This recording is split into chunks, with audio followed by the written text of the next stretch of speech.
everyone. How are you all? I hope you all are doing great, students. So I am Ayushi in front of you and I welcome you all in eSaral. So today we are going to discuss about the very interesting story titled as The Lost Child. ठीक है, अब जिस story में incident है ना, I am very sure कि आप लोगों की लाइफ में भी वो आप लोगों के साथ हुआ होगा. अब वो क्या है, सो वो तो हमें स्टोरी को पढ़ने के बाद ही पता चलेगा. ठीक है, एक बहुत ही इंटरेस्टिंग सी स्टोरी है जिसमें एक छोटा बच्चा है और उसके पेरेंट्स हैं. तो देख लेते हैं स्टोरी का introduction, then we will see the explanation of this chapter, in the end will see the summary of this chapter. So are you all ready guys? I am also ready, so here we go. Okay, so हमारी story के writer कौन है? मुल्कराज आनंद. ठीक है, अब एक छोटा बच्चा है जो फेयर में यानी कि मेले में जब हम घूमने जाते हैं तो वो मेले में गुम जाता है. आप लोगों में से भी कोई है क्या ऐसा जो मेले में गुम हुआ हो? ठीक है, तो ऐसा है कि अब मैं आपको अपना एक इंसिडेंट बताती हूँ. ठीक है, मेरा जो छोटा ब्रदर है वो एक बार हम लोग हमारे पेरेंट्स के साथ फेयर में गए थे तो वो वहाँ पर गुम हो गया था. ठीक है, वो भी इसी स्टोरी में जो बच्चा है वैसा ही उतना ही नॉटी था. तो वो भी एक बार मेले में गुम हो गया था. देन उसने क्या किया, वो जो कंट्रोल रूम होता है ना वहाँ पर जाके अनाउंसमेंट हुई, तब जाके मुझे मेरा ब्रदर वापस मिला था. वो बहुत नॉटी था तो उसने हाथ छोड़ करके, और फेयर में तो वैसे भी बहुत क्राउड होता है ना, तो वो ऐसे इधर उधर घूम रहा था तो वो अचानक से गुम हो गया था. लेकिन वो विद इन 10 to 15 मिनट्स में हमें मिल गया था. ठीक है, सो इसमें भी एक छोटा बच्चा है जो फेयर में गुम हो जाता है. He had gone with his parents to the fair but loses them when he gets engrossed in looking at a roundabout swing. ठीक है, अब अपने पेरेंट्स के साथ फेयर में घूमने जाता है लेकिन वो बहुत ज़्यादा एनग्रोस्ड हो जाता है. एनग्रोस्ड मतलब किसी चीज़ को बहुत ज़्यादा इंटरेस्ट के साथ में देखना, मतलब इतना ज़्यादा इंटरेस्ट के साथ कि उसमें खो जाना और कुछ पता नहीं रहा आसपास का. तो वो भी एनग्रोस्ड हो गया था किस चीज़ों को देखने में, फेयर में आसपास जितने स्विंग्स थे उन सारी चीज़ों को देखने में वो एनग्रोस्ड हो गया था और उसी वजह से वो वहाँ पर गुम हो गया था. The story highlights the bond of love and affection that the child shares with his parents. अब इस स्टोरी में स्पेशली बताया गया है कि एक बच्चे का जो है अपने पेरेंट्स के साथ में कितना अफेक्शन होता है कि बाकी की दुनिया की भी सारी चीजें उसको नहीं चाहिए होती है, उसको सिर्फ उसके पेरेंट्स ही चाहिए होते हैं. Before losing them, he had been demanding different things like sweets, balloons, flowers, swings, etc. Once he has loses them, he is picked up by a stranger. ठीक है, अब क्या हुआ होगा ना स्टोरी में कि वो जो है स्टार्टिंग में अपने फादर्स अपनी मदर्स स्वीट्स के लिए, बलून्स के लिए, फ्लावर्स के लिए, इन सब के लिए डिमांड कर रहा होगा लेकिन उसको नहीं मिले होंगे, फिर वो गुम हो गया होगा और बाद में एक स्ट्रेंजर जो है उसको उठा लेते हैं. मतलब उसको फिर उठा करके क्या करते हैं वो आगे हम स्टोरी में देखेंगे. Fine. So the stranger tries to quieten the child by offering him all the things that he had demanded from his parents, but the child does not want them anymore. He wants his parents first. ठीक है, अब क्या हुआ, जब उसको एक stranger ने उठा लिया तो उसने वो सारी चीजें उसको ऑफर की, तुम ये ले लो, तुम बलून्स ले लो, तुम स्विंग्स में घूम लो, लेकिन उसको कुछ भी नहीं चाहिए था. उसको जस्ट जो है क्या चाहिए था, उसको उसके पेरेंट्स वापस चाहिए थे. ठीक है, क्वाइटन मींस उसको बहुत ज्यादा चुप करवाने की कोशिश करी स्ट्रेंजर ने, किसको, उस बच्चे को. ठीक है, चलिए, तो वो था हमारा इंट्रोडक्शन. नाउ अब हम देख लेते हैं एक्सप्लेनेशन हमारे स्टोरी की. It was the spring fair. All the people were going through it. Some walked, some rode on horses, some in bullock carts. The little child ran with his parents. So एक वो spring fair था, spring के season में fair लगा था उनके town में. तो वहां पर जो है सभी लोग घूम रहे थे, कुछ वॉक कर रहे थे. ठीक है, कुछ रोड यानी कि ये सेकंड फॉर्म है किसकी, राइड की. तो कुछ जो है हॉर्स राइडिंग कर रहे थे, कुछ बुलॉक कार्ट्स में जो बुल कार्ट्स होते हैं उनमें घूम रहे थे, और जो वो बच्चा था वो उसके पेरेंट्स के साथ में भाग रहा था. He was overjoyed when he remained behind. His father asked him to come. और वो बहुत ज्यादा overjoyed मतलब बहुत ज्यादा खुश था. हम भी कहीं घूमने जाते हैं जब छोटे थे जब हम लोग भी बहुत खुश होते ना, अरे आज तो मेले में चलेंगे, बड़ा ही मजा आएगा. तो वो भी बहुत ओवरजॉय था और वो हर चीज इतनी ज्यादा शेयर कर रहा था कि वो हमेशा उसके पेरेंट्स आगे निकल जाते थे और वो पीछे रह जाता था. फिर उसके पापा जो उसको आवाज लगाते थे कि अरे बेटा आ जाओ, तब फिर वो भाग करके आता था. तो इस तरह से वो बहुत ज्यादा हैप्पी था. He remained behind to see the toys in the shops. The little boy wanted the toy, but his parents could not buy it. So they asked him to look at another things. अब क्या हुआ, वो कहाँ रुक गया, पीछे रुक गया टॉय शॉप पर टॉयज देखने के लिए। ठीक है, उसने अपने फादर से बोला कि मुझे टॉय चाहिए, लेकिन उसके फादर ने मना कर दिया कि नहीं, आपको टॉय नहीं मिलेगा, हम इसको नहीं खरीद सकते। और वो कहते हैं कि तुम दूसरी चीजें देखो, तुम टॉय के शॉप से यहाँ से ही चलो। ऐसा होता है ना, हम किसी शॉप पर स्टक हो जाते हैं और अगर हमें पेरेंट्स को नहीं दिलाना हो वो चीज, तो वही बोलता है कि दूसरी चीज देख ले, यहाँ से चलो लेकिन फटाफट, ताकि हम लोग डिस्ट्रैक्ट हो जाए। तो वैसा ही सेम उसके साथ हो रहा था। It was the season of mustard flowering. The fields looked gold with it. The dragonflies were fluttering over the mustard flowers. अब वो सीजन जो था, स्प्रिंग सीजन जो होते हैं, जो मस्टर्ड फ्लावर, सरसों के फूल जो होते हैं, वो बहुत ज्यादा आते हैं और उनके ऊपर जो है ड्रैगन फ्लाइज जो थी वो बहुत ज्यादा फ्लटरिंग, यानी कि इधर उधर उड़ रही थी, बहुत ज्यादा फ्लटर कर रही थी मस्टर्ड फ्लावर्स के ऊपर, सरसों के फूल के ऊपर जो तितलियां और जो ड्रैगन फ्लाइज आ जाता है ना, उनकी बात हो रही है। The child tried to catch one of them, but he was called by his mother. और वो क्या कर रहा था, उसी फील्ड में जाकर के उन ड्रैगन फ्लाइज को पकड़ने की कोशिश कर रहा था, लेकिन फिर उसको उसकी मम्मी बुला लेती है। He ran gaily towards his parents. He heard the dove cooing. He had picked up the petals in the grove. Then, अब क्या हुआ, वो जो है gaily means होता है happily, ठीक है, वो हैप्पीली भाग करके गया अपनी मम्मा के पास, मतलब जाने लगा उनके पेरेंट्स के पास। लेकिन उसने क्या सुना कि डव की जो है कू कू करने की आवाज आती है। डव एक बर्ड का नेम है। सो डव की जो है आवाज आ रही है। He had picked up the petals in the grove.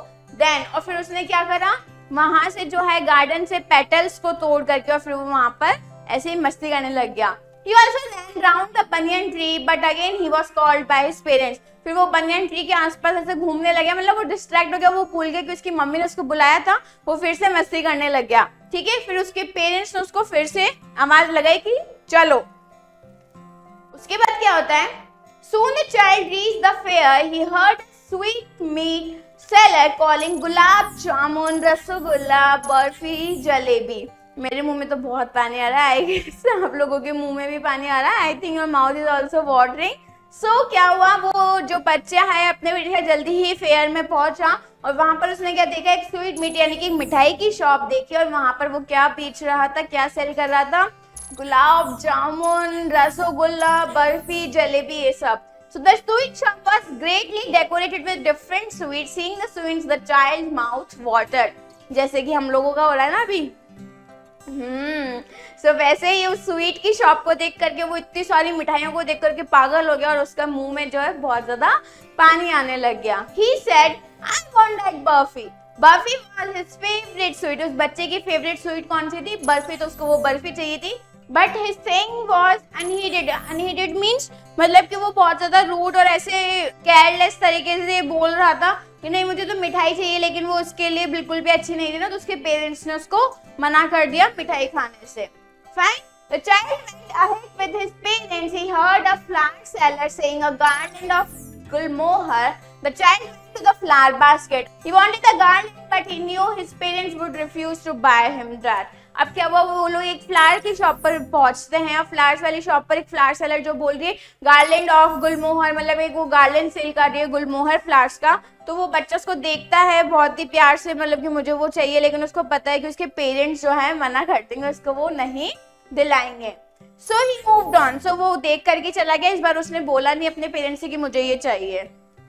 Then he saw a balloon seller. अब ये तो बच्चों का सबसे फेवरेट चीज होती है बलून। सो उसने बलून सेलर को देखा। He had balloons of various colors. The child knew his parents would not buy him a balloon, so he walked on further. अब क्या हुआ, अब बलून को जब देखा उसने तो उसको पता था उसके पापा नहीं दिलाएंगे, तो वो बलून को भी ऐसे ही देख करके और बस आगे चला गया। फादर मीन्स आगे मूव करना, फर्दर मूव करना, ठीक है। Then the child snake charmer. Snake charmer कौन होता है, वो सांप जिसके पास होता है ना सपेरा जिसे हम बोलते हैं। उसने स्नेक चार्मर को देखा। He was playing a flute to a snake. और वो फ्लूट ऐसे बजा करके जो उसकी उनकी बीन होती है ना उसको बजा करके स्नेक को चार्म कर रहा था। He went near the snake charmer. वो स्नेक चार्मर के पास गया, but he knew that his parents had asked him not to hear such music. लेकिन उसको याद आ गया कि उसके पापा ने उसको मना किया था कि इस काइंड का म्यूजिक उसको नहीं सुनना है। So he went ahead. So वो आगे बढ़ गया। Then he saw a merry-go-round. उसके बाद उसने एक merry-go-round देखा, ठीक है। Men, women, children etcetera were enjoying a ride on it. अब मैरीगो में जो है सब लोग जो है बहुत एंजॉय कर रहे थे। The child called, I want to go on the roundabout, please father mother, but there was no reply, the child had been lost. अब वो बहुत ज्यादा जिद्दी करने लगे थे, मुझे तो मैरीगो राउंड में जाना है, मुझे तो मैरीगो राउंड में जाना है, लेकिन उसके पेरेंट्स मना कर देते हैं, मतलब कुछ नहीं बोलते हैं। और ऐसे कहते कहते वो इधर उधर देखने लगता है और उसके फादर मदर का ध्यान भी कहीं और आता है और वो मेले में लॉस्ट हो जाता है, गुम जाता है। ठीक है, तो इसलिए कहते हैं ज्यादा जिद्दी नहीं करनी चाहिए। A full deep cry rose within the child's deep throat. He cried, "Mother, father!" Tears rolled down his eyes. अब क्या हुआ, बहुत ही ज्यादा जोर से जो है वो बच्चा रोने लगा, चिल्लाने लगा, मतलब उसका गला जो है बहुत ज्यादा, जितनी तेज उसकी आवाज थी उतनी तेज आवाज से चिल्लाया, मम्मी पापा मम्मी पापा। उसकी आंखों में आंसू, बहुत सारे आंसू आ गए। ठीक है, he cried and ran to here and there, but he could not see his parents. People laughed and talked. अब क्या हुआ, वो इतनी तेज से रो रहा था, इधर उधर देख रहा था कि उसकी मम्मी मिल जाए, उसके पापा मिल जाए, लेकिन कोई नहीं देखा। और जो आसपास वाले लोग थे वो बस ऐसे ही चल रहे थे, बातें कर रहे थे और हंस रहे थे, लेकिन उसको उसके पेरेंट्स नहीं मिल रहे थे, तो वो कंटिन्यूअसली रोए ही जा रहा था। Then he ran to shrine. Shrine क्या होता है बेटा? श्राइन होता है टेम्पल। ठीक है, फिर वो एक टेम्पल के पास में पहुंचता है। There was a big crowd there, और वहां पर बहुत सारा भीड़ होता है, बहुत सारा क्राउड होता है। The child went a bit ahead between the people's feet, but he was pushed back. A man heard his cry and he lifted him up in his arms. फिर वो क्या हुआ, लोगों के बीच में ऐसे पैरों के बीच में जाकर के जाने लगा आगे, लेकिन आपको तो पता ही है क्राउड में हम लोग अपने आप आगे और पीछे हो जाते हैं, तो लोगों की भीड़ की वजह से वो पीछे पुश हो गया। ठीक है, अब उसकी आवाज कोई नहीं सुन रहा था, लेकिन फिर एक इंसान ने, एक मैन ने जो उसके रोने की आवाज सुनी और उसको गोदी में, उसके आर्म्स में उठा लिया। The man asked the child how he got there. He also asked him the name of his parents, but the child only said, "I want my father, I want my mother." The man took the child to the merry-go-round. He asked him if he wanted to ride on the horse. अब क्या वो उस आदमी ने जो है, जिसने बच्चे को उठाया था, वो उससे पूछता है तुम्हारा नाम क्या है, मम्मी पापा का नाम क्या है। वो कुछ नहीं बोलता, बस चिल्लाता रहता है, रोता रहता है, मम्मी पापा मम्मी पापा। ठीक है, फिर वो आदमी उससे बोलता है कि अगर ठीक है कोई बात नहीं, तुम इस मैरी गो राउंड में झूल लो, तुम्हें हॉर्स पे राइड करवा देते हैं, लेकिन उसको कुछ नहीं चाहिए होता है। Now only he wants his parents back, और पहले वो इन सभी चीजों की जो है डिमांड कर रहा था। But the child said only that he wanted his mother. Then the man asked him if he would take a balloon, but the child sobbed and sobbed. He wanted his father and mother only. फिर उस बच्चे को जो है बोला उस आदमी ने कि तुम बलून ले लो, ठीक है, लेकिन वो बच्चा बस सॉब करते हुए, ऐसे रोते हुए, ऐसे करते ना, ऐसे रोते हुए बस बोला था मुझे तो मम्मी पापा चाहिए और कुछ भी नहीं चाहिए। The man then took the child to the flower seller. He asked him if he would like to put a flower garland round his neck. The child turned his nose. He only said, "I want my mother, I want my father." मतलब जो सारी चीजें उसको पहले चाहिए थी, उसके parents से जो वो डिमांड कर रहा था, अब वो जो आदमी था जिसने उसको उठाया था, वो सारी चीजें ऑफर कर रहा है कि तुम भाई फूलों की माला ले लो, उसको पहन लो, गार्डन ले लो, लेकिन नहीं, उसको तो बस क्या चाहिए था, उसके मम्मी पापा जो हैं वापस चाहिए थे। Then the him which sweet he would like. The child turned his face. He only said, "I want my mother, I want my father." ठीक है, वो स्वीट शॉप पर लेके जाते हैं, फिर पूछता अच्छा बता तुम्हारी फेवरेट मिठाई कौन सी है, कौन सी थी उसकी फेवरेट मिठाई, बर्फी, लेकिन उसने ऐसे करा और बोला नहीं मुझे तो मेरे मम्मी पापा चाहिए। So he only wanted the parents back. ठीक है, so it was the explanation of the story. मतलब यही था बस इस स्टोरी में कि वो बच्चा जो है, इसमें बताया है कि पेरेंट्स क्या कितनी ज्यादा इंपॉर्टेंस होती है आप लोगों की लाइफ में। फाइन, चलिए समरी देख लेते हैं। This is the story of a child who goes to a fair with his parents. The child is very happy and excited and wants everything from the fair. अब इस story में भाई एक बच्चा फेयर में जाता है और बहुत ही एक्साइटेड और हैप्पी होता है सारी चीजों को देखने के लिए, लेने के लिए। ठीक है, he wants sweets and toys displayed in the shops, but his parents don't buy them for him. और वो सारी चीजें वहां पर देखता है, toys, flowers, sweets, balloons, merry go round, लेकिन उसके पापा जो हैं उस सब चीजों के लिए मना कर देते हैं। Soon the child gets lost and separated from his parents while engrossed in enjoying the colorful fair. This causes panic in his mind. अब जल्दी ही वो बच्चा इस सब चीज़ों के चक्कर में गुम हो जाता है और बहुत ज़्यादा पैनिक हो जाती है सिचुएशन, क्योंकि वो उसके मम्मी पापा को डेस्परेटली ढूंढता रहता है. Then it refuses when someone else who finds him offers all those things to him. He wants nothing but only his parents. और फिर जब वो एक आदमी उसको उठा लेता है और सारी चीज़ें बोलता है कि तुम ये सब ले लो, तो वो सब कुछ के लिए मना कर देता है. वो जस्ट बोलता है कि मुझे तो अपने पेरेंट्स चाहिए. So students, I hope you have understood what is the message behind this story. ठीक है, आपको ये मैसेज मिला है कि जो पेरेंट्स की इम्पोर्टेंस है हमारी लाइफ में, वो किसी भी चीज से बहुत बहुत ज्यादा ऊपर होती है. Parents are the most important for us. ठीक है, इन एवरी सिचुएशन, कुछ भी हो जाए लाइफ में, अगर वो किसी चीज के लिए हमें रिफ्यूज भी कर रहे हैं initially, so it is only for our betterment. ठीक है, सो हमारे पेरेंट्स जो हैं हमें कुछ भी बोलते हैं, अगर किसी चीज़ के लिए मना करते तो हमें बुरा नहीं मानना चाहिए और उनकी हर चीज़ का, जो भी वो बोल रहे हैं, सब चीज़ों का रिस्पेक्ट करना चाहिए. Because parents are priceless and parents are very very very essential for us and for our lives. Fine. So this was the story. I hope you have understood. Very easy story it was, and I hope you have understood the message as well and respect your parents. Fine. So keep learning, keep smiling, and take care. Thank you, students.